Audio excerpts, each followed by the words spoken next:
سیدنا عبداللہ بن مسعود رضی اللہ تعالی عنہ فرماتے ہیں کہ اللہ تعالیٰ دو بندوں پر ہنستے ہیں، ایک وہ جو سرد رات میں بستر اور نرم گرم لحاظ چھوڑ کر اٹھ کھڑا ہوا، وضو کیا اور نماز شروع کر دی۔ اللہ عز و جل فرشتوں سے کہتے ہیں کہ میرے بندے کو یہ کام کرنے پر کس چیز نے ابھارا؟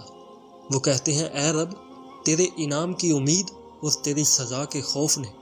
اللہ تعالیٰ کہتے ہیں بس میں نے اسے وہ عطا کر دیا جس کی اس نے امید رکھی، اور اس سے بچا لیا جس سے وہ ڈرا۔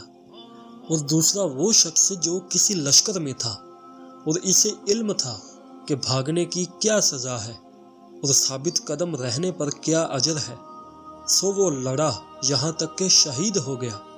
اللہ عز و جل فرشتوں سے فرماتے ہیں کہ میرے بندے کو اس چیز پر کس نے ابھارا؟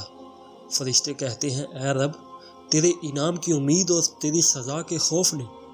اللہ عز و جل فرماتے ہیں کہ بس میں تمہیں گواہ بناتا ہوں کہ میں نے اسے وہ عطا کر دیا جس کی اس نے امید رکھی اور اس سے بچا لیا جس سے وہ ڈرا۔